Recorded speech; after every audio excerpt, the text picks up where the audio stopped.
Morning, everybody. Hope you all are doing well this fine Monday morning.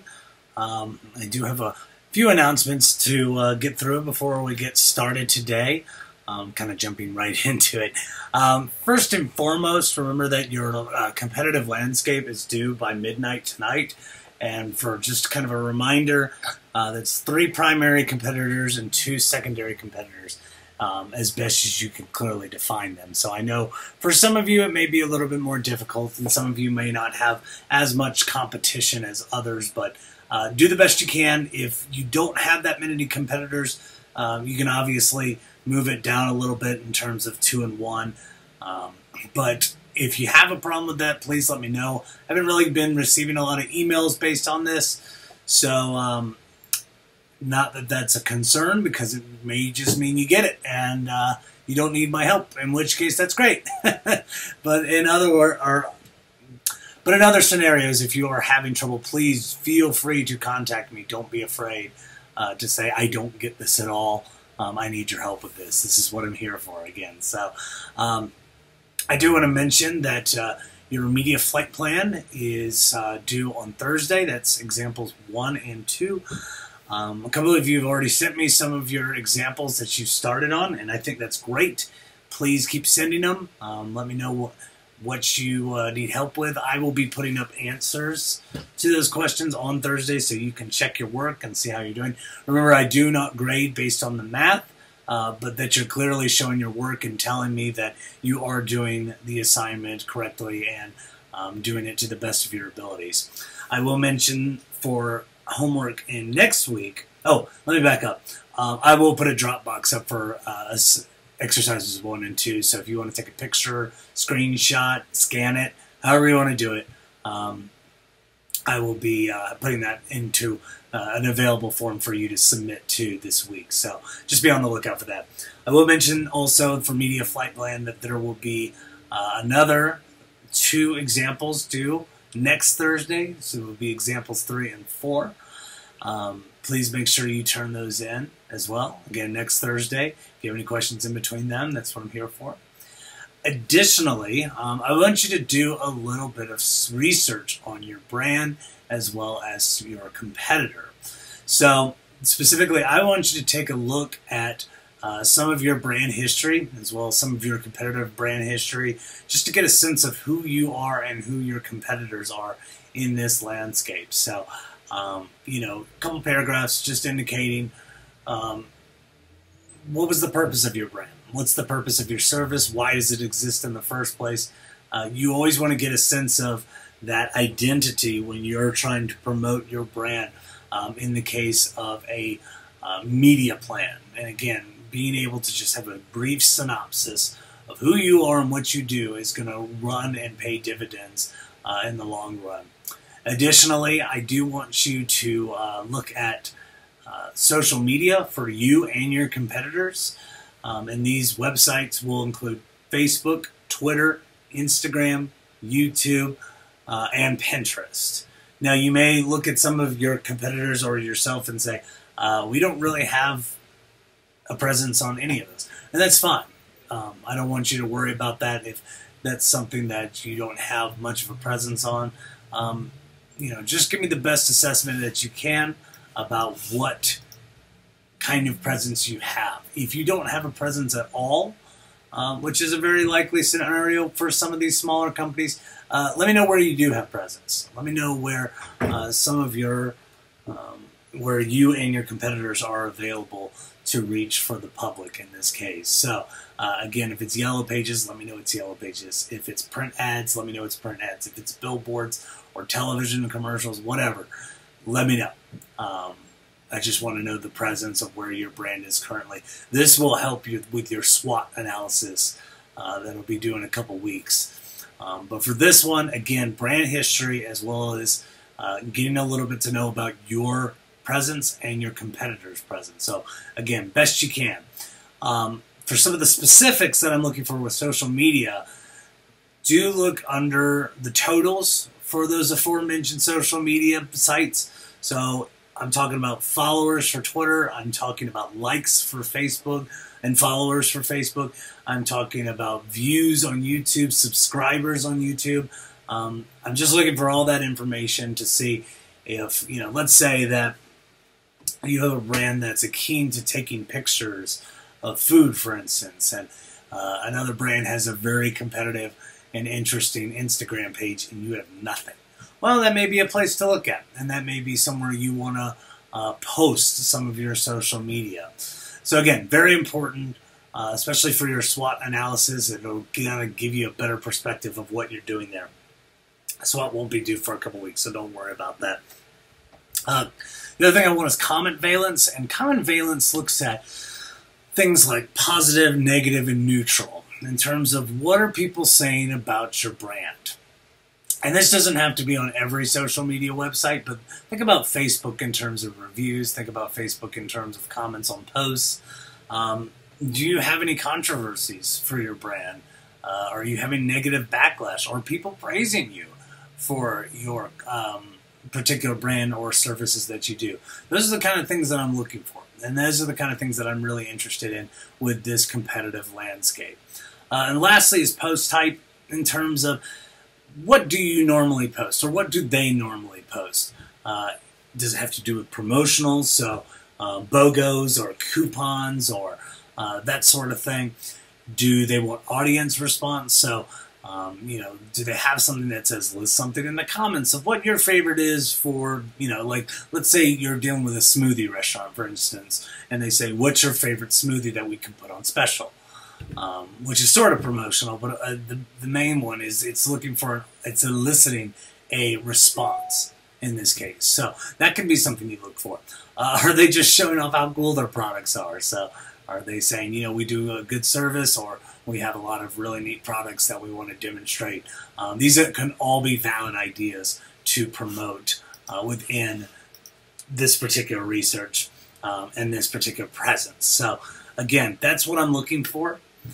If you have any questions on that, please let me know. Again, don't be daunted if there is little to no social media strategy. If there isn't, please let me know where it is, and we can address that and kind of think about how we want to report that for next week. This will be due next Tuesday. I'm giving you a hair bit more time because it might take a little bit longer to kind of get through, but it will be due next Tuesday by midnight. So again, please let me know your thoughts. I do want to mention I graded your buyer personas. For the most part, I thought they were really good. I was very impressed with some of them. I do want to mention a couple things in terms of the amount of information. Remember that anytime that you're working in advertising, it usually goes through a team of people. So you've got people who are account people, you have people who are media people, you have people who are creative people. And the more you get into some of these details with your buyer personas, the less likely it is for the creative people to be able to kind of do their thing. And it's just important to consider when you're drawing things up. So for instance, there's a document called a creative brief. We're not going to be messing with that in this class in particular, but creative brief is a bridge from accounts to creative. And it's basically telling them what they're looking for in their big idea, what they're looking for in their main campaign strategy. And the more information you put on that, the more that some of these people get a little confused, as well as, again, feeling a little trapped in terms of what they will be able to do. And it does create tension between departments in terms of what they can and can't do.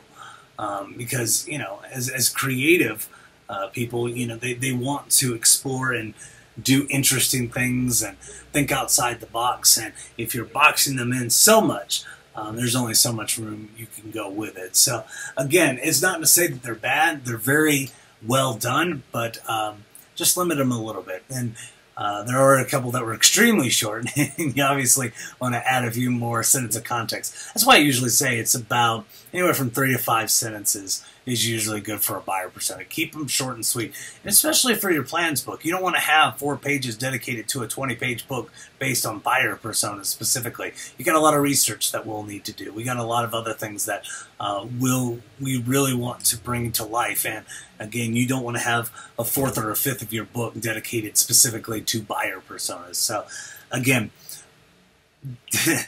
don't focus so much on the idea of this is like a research paper or something like that, where more is better, because in this case, more really isn't better. You know, writing creatively and making sure that it's good, concise language and appropriate language is kind of what I'm looking for here.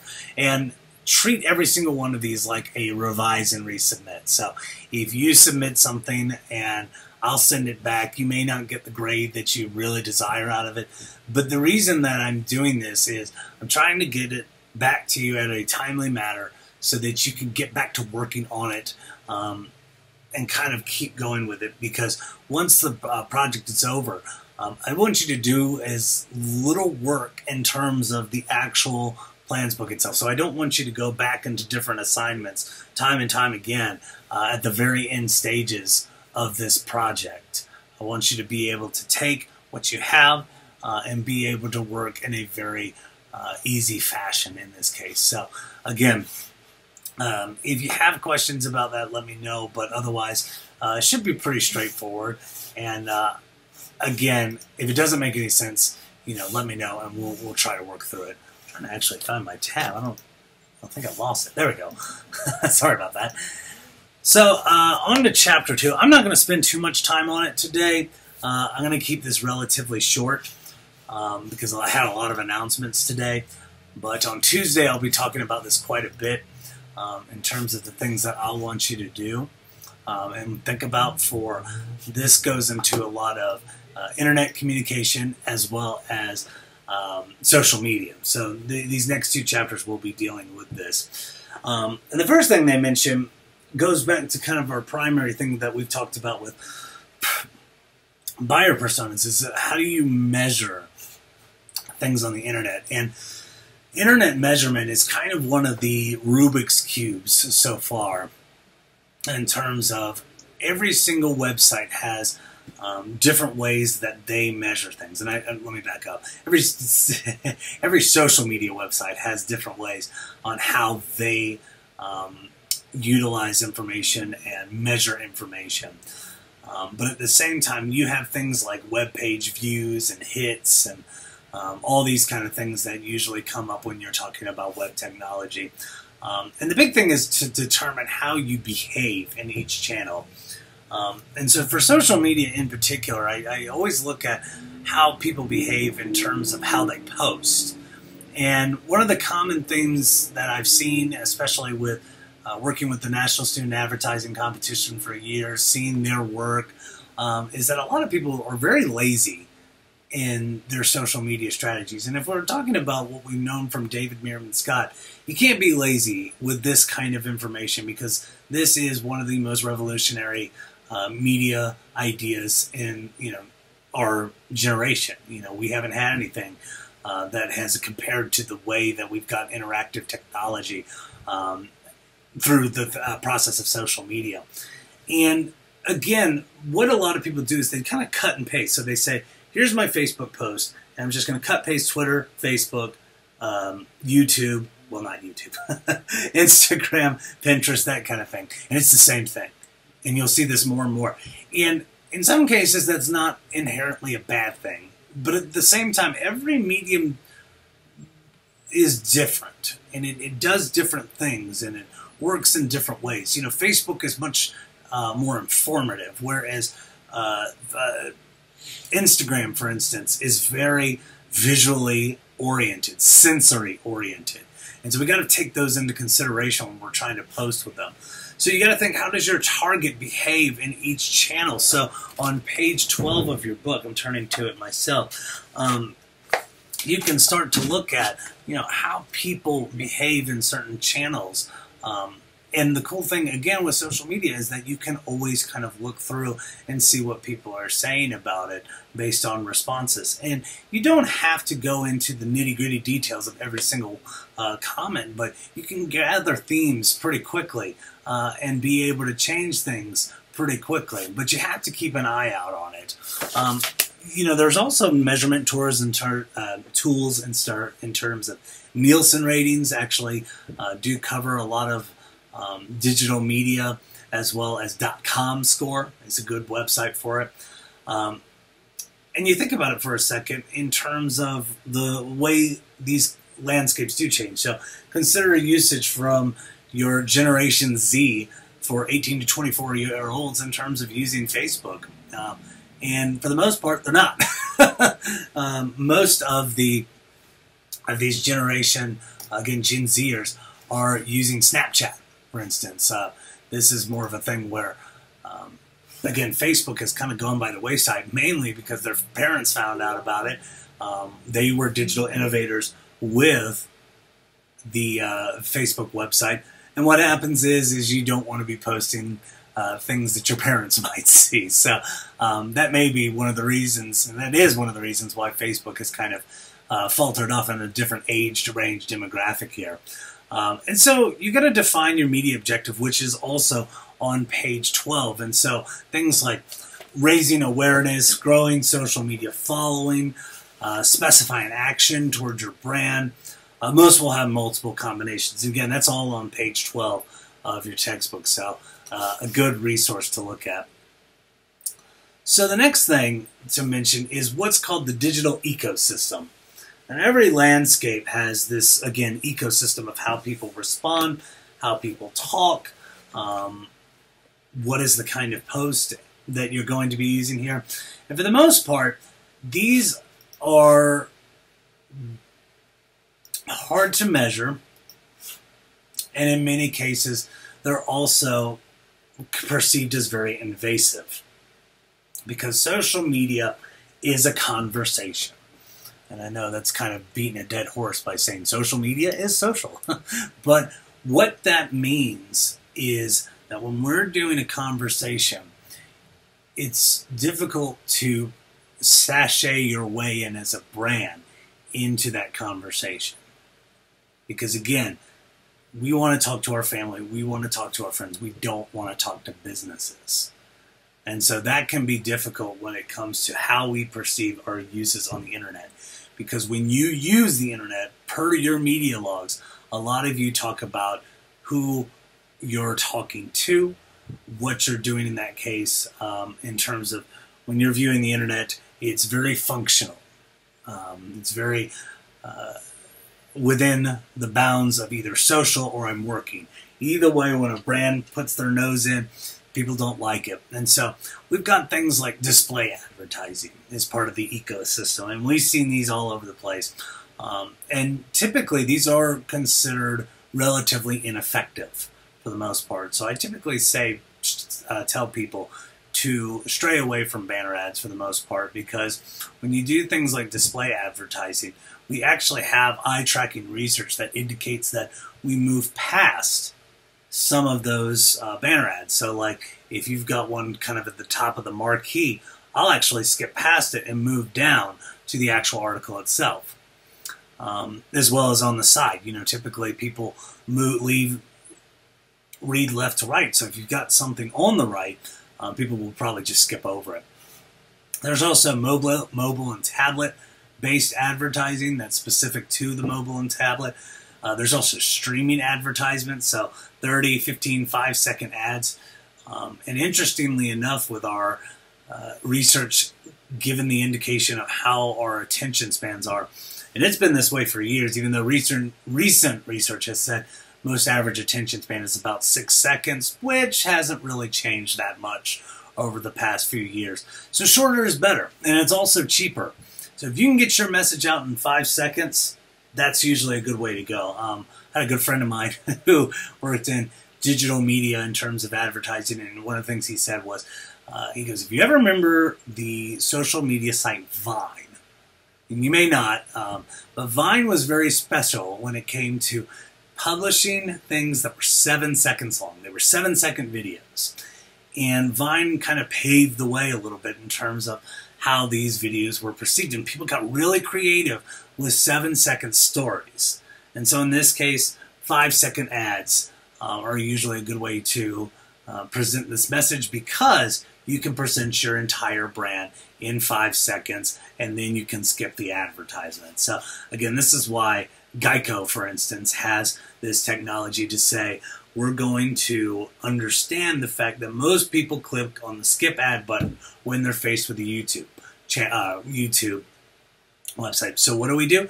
We're going to make it so it's just 5 seconds, get a humor appeal, slap our name at the end, make our brand the hero in 5 seconds. There's also streaming audio, so like your Pandoras and Spotify's typically are considered invasive unless you're doing it right. I actually saw one that was really interesting in terms of selling swag, if you will, selling merchandise based on the band that you're listening to. And I'm like, what a good way to promote that seamless advertisement that David Meerman Scott talks about. Then there's paid social. So there's typically paid versus organic. And organic is that term of promoting your information that you didn't need any help with. Whereas paid social, and this is one I want you to be thinking about when you're drawing up your media budget, is how much does it cost to advertise on Facebook to get a promoted post. So again, that's your paid versus organic. In this case, paid is that promoted. And think of this in terms of Facebook feed. Think of this in terms of you actually have to pay for this particular advertisement here. Then you have things like gaming, for instance. Gaming has become a very collaborative area in terms of how we're starting to advertise. It's becoming a very new form of art. It's basically saying it's what movies wish they could do now. And some of them have dynamic advertisements, which is live gaming, so you can place your ad in a live gaming experience. Typically this costs less, but the timeliness of it has to be considered into a factor. So this is usually when downloadable content is usually a good way to do it, or what they call DLCs. So they're added to the video game itself. Or they can be hard-coded, which are generally more effective, but at the same time, the problem with a hard-coded game is that they're more costly. We also might want to look at consumer reviews. So again, if Amazon is a bunch of people are rating your Amazon product as 5 stars, we can also look at location targeting. I'm going to talk more about this tomorrow, but location targeting in terms of where things are being promoted, they can actually determine where you are based on your phone, for instance, and be able to advertise. This is very controversial, but it happened in the UK as people were passing by a trash can. It picked up their signal from their mobile phone, and what it did was it would make a quick note of where you were, and in this case they can advertise to it. And then there's a search engine optimization, which is something I want to talk about as well on Tuesday, which basically just states that this is a paid search. You are paying money to get places like Google or Bing or Yahoo to feature your brand higher up in the hierarchy of internet searches. Now, granted, you can control that to some extent just by making your website clean and easy to look at. But again, all these things are going to be considered in terms of this ecosystem. I will talk about the next two on Tuesday. I'm actually going to stop my video here for now. Again, most of this was just based on announcement, but again, I want to talk about this a little bit further into depth by itself on Tuesday. So if you have any questions about the assignments, please let me know. Otherwise, I hope you all have a wonderful day, and I'll see you all tomorrow. All right, bye.